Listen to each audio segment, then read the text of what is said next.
Isa siya sa iginagalang at tinitingalang artista sa Pilipinas. Nagkahiwalay man sila sa kanyang asawa, inalagaan niya ito nang magkasakit hanggang sa pumanaw.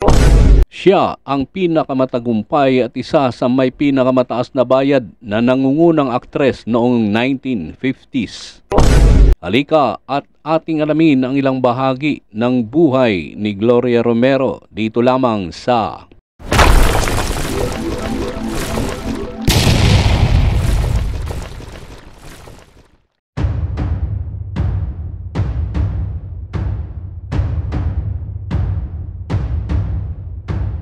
Si Gloria Romero ay pinanganak bilang Gloria Ann Borrego Gala noong December 16, 1933 sa Denver, Colorado, kina Pedro Gala at May Borrego.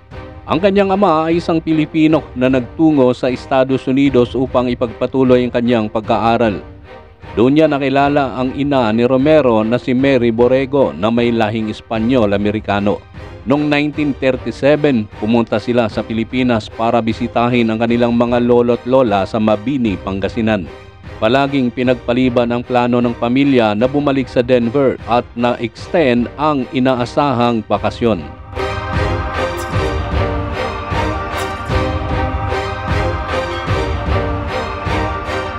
Nang ideklara ang ikalawang digmaang pandaigdig, ang mga galas ay natrap sa Pilipinas. Nung panahon ng digmaan, tinuruan sila kung paano magsaka.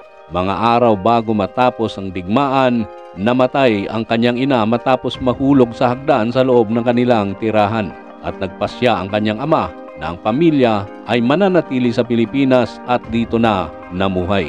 Naging matagumpay si Romero at ang kanyang tatlong kapatid nang sila ay nasa hustong gulang. Naging nurse ang panganay na kapatid na si Luis. Naging sikat na artista ang kanyang kapatid na si Tito Gala. At ang bunso, si Gilbert, ay naging isang doktor na nakabase sa US. Nag-aral si Romero sa Mabini Elementary School at Riverview High School sa bayan ng Mabini. Napangasawa ni Gloria ang dati niyang leading man na si Juancho Gutierrez na pumanaw noong 2005. Ang nag-iisa nilang anak ay si Marites Gutierrez. Si Romero ay nagkaroon ng apo, si Chris Gutierrez, isang dating artista ng Star Magic. Naghiwalay ang mag-asawa pagkatapos ng 12 taon na kasal at hindi na muling nagpakasal si Gloria.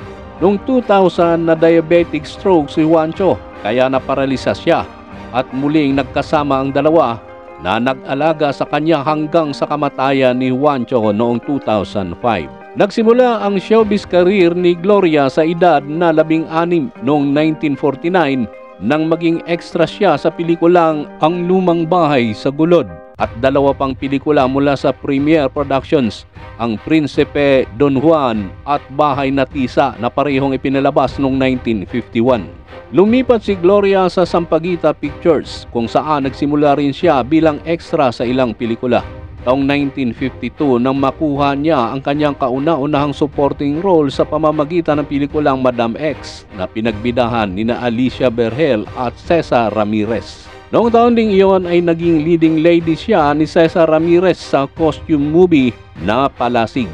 Ngunit ang itinuturing na breakthrough role ni Gloria ay ang Monghita 1952 kung saan nakatambal niya si Oscar Moreno, ama ni Buz Anson Roa Rodrigo.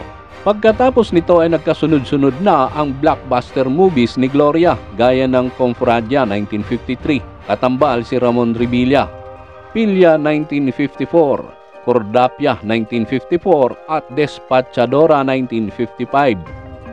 Napanalunan ni Gloria ang kanyang kauna-unahang Best Actress Award mula sa Famas Awards noong 1954 para sa comedy film na Dalagang Ilocana.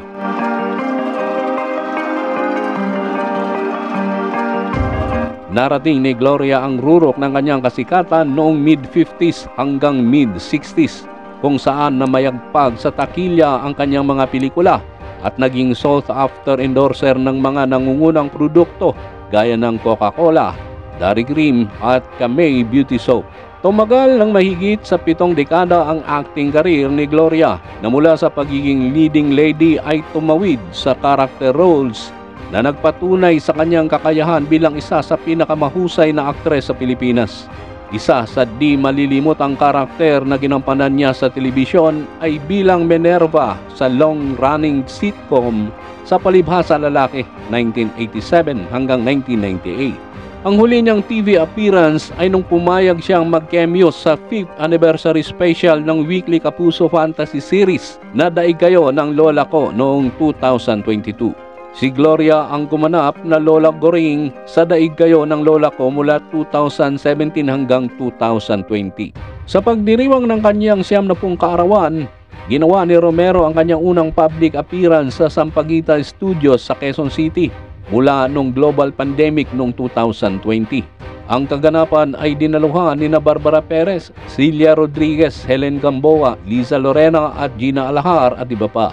Si Romero ay pinagkalooban ng 2 oras na Manila Hotel Tribute noong February 28, 2024 na inorganisa ni Daisy Romualdez. Pumanaw si Romero noong January 25, 2025 sa edad na 71. Ang kanyang wake ay nakatakda sa Arlington Memorial Chapel sa Quezon City. Idiniklara ni Manila Mayor Hani Lacuna Pangan ang 3 araw na panahon ng pagluluksa bilang parangal kay Romero. Maraming tao sa entertainment industry ang nagbigay pugay kay Romero, kabilang ang mga media executive na si Charo Santos Concio. Hanggang dito na lang muna tayo mga kaistorya. Kung inyong nagustuhan ang istoryang ito, maaaring mag-like, comment at mag-subscribe sa ating munting channel.